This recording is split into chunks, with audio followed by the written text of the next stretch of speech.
Our Bible word is Acts 12 verses 7. Now behold, an angel of the Lord stood by him, and a light shone in the prison, and he struck Peter on the side and raised him up, saying, Arise quickly! And his chains fell off his hands. So this is the account of where Peter was released from prison in Jerusalem. And the book of Acts, of course, early church tradition says it was written by Luke. Luke also, according to early church tradition, was also the author of the Gospel of Luke. So we must also remember that when you read Luke, remember Acts. Because a lot of themes in Luke works and develops itself out in the book of Acts. And if you read Acts, remember the Gospel of Luke. Because these are two volumes written by one author. Luke, the beloved physician, as he was referred to also in the New Testament. And where the Gospel of Luke, the focus was Jesus moving towards Jerusalem, because for Luke, Jerusalem is the center of salvation. That's where salvation comes from. That's where Jesus went to die, etc. And in Acts, it's a reverse. Everything happens from Jerusalem spreading out.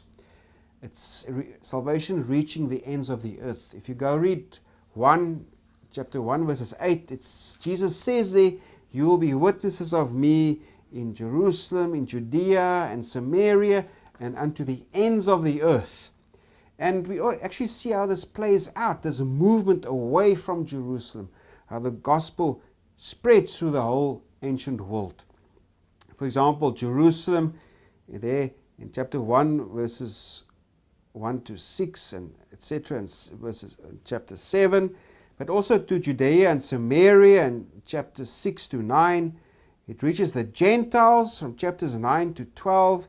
It goes to Asia from chapters 12 to 16, and then Europe, and then eventually Rome.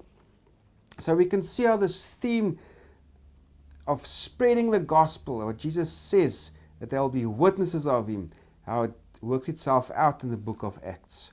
Because for Luke, it's very important. For Luke, Jesus is the Savior of all people. And everybody is invited. Everybody can participate in this.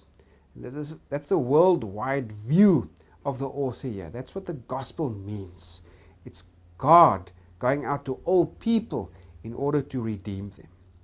And Luke in Acts, he recounts events of the early church that happened roughly between the years 30 to 62 AD. That is when Jesus, the time of his death, resurrection and ascension. And also when Paul was imprisoned, or at the end, Luke speaks of Paul that he was in prison for 2 years. Now Paul went to Rome as a prisoner roughly 60,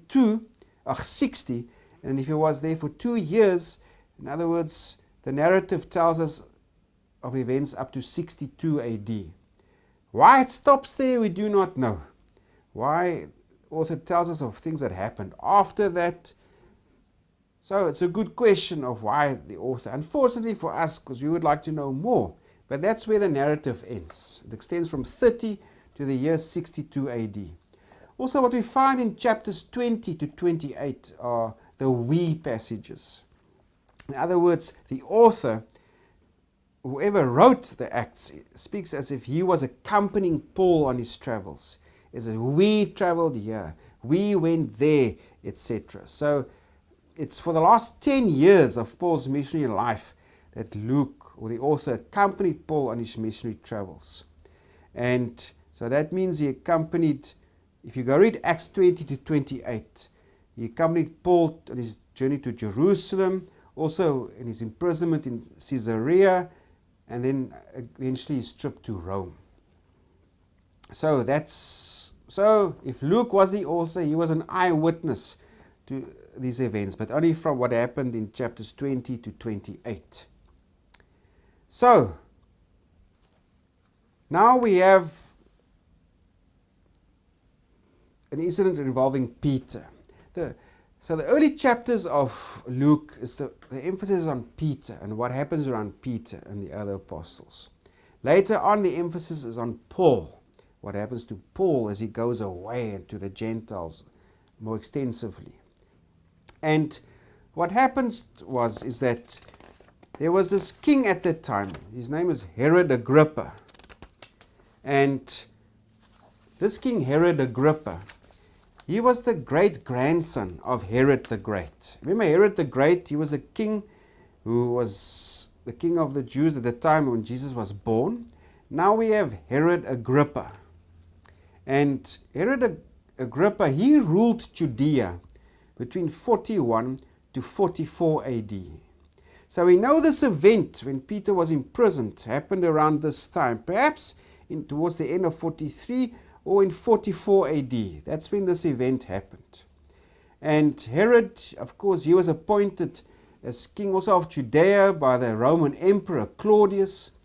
Herod Agrippa, he was actually sent as a child to Rome, and he received a Roman education. And so, of course, he was very good friends with the Romans, also the emperors like Claudius, and also the emperor before Claudius. And so Claudius made him, or gave him this, extended his kingdom, because before this he ruled over Galilee, etc. And now Claudius also gave him Judea and Samaria in 41. So between 41 to 44, he was the king of this big area, the same size as what Herod the Great kingdom was back at the time of the birth of Jesus. So roughly 43 or 44 AD. Now Herod Agrippa comes and he kills James with a sword. In other words, James is son of Zebedee. Now that probably means he was beheaded, because to be killed with a sword, that was a Roman form of execution. So it looks like James was beheaded, and then Herod Agrippa, he sees that now that pleased the Jews, so he also puts Peter into prison.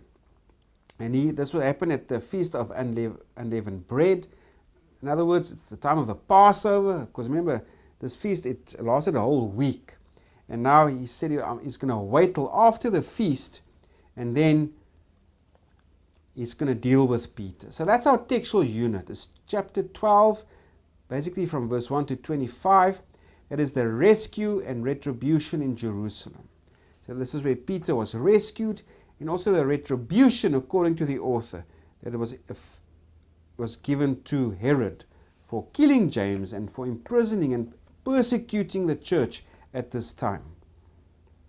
So James, he was beheaded. Peter was put in prison.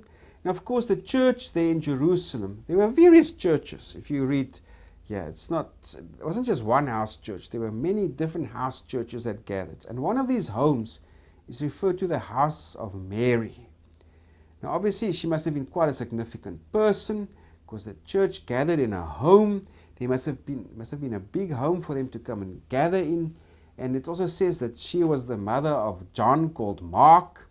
According to early church tradition, this Mark was also the author of the Gospel of Mark, but we're not so sure about that. But that's beside the point. But it's interesting to know. So that this is house church in the house of Mary. They pray for Peter. And now Peter's in prison. He's asleep at night. And that's now where a bit of humor comes in also. The angel taps him on the side. He tells him, wake up, let's go read our Bible word again. It says, now behold, an angel of the Lord stood by him, and a light shone in the prison, and he struck Peter on the side and raised him up, saying, arise quickly, and his chains fell off his hands. So, but the narrative as it goes on here, it says that Peter was still asleep. He was still in a daze.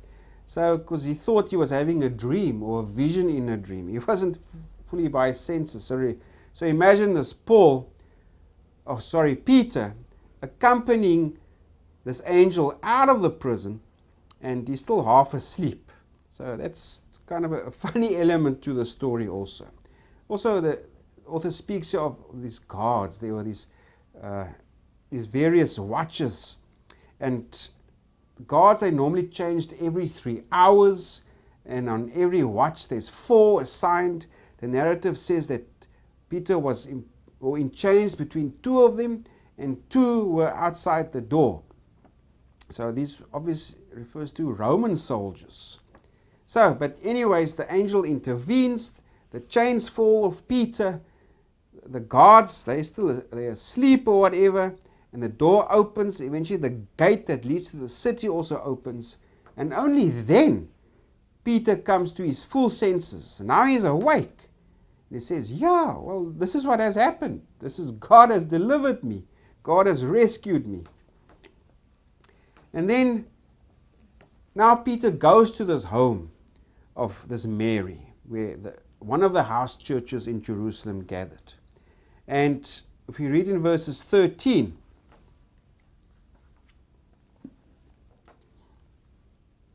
and as Peter knocked at the door of the gate, a girl named Rhoda came to answer.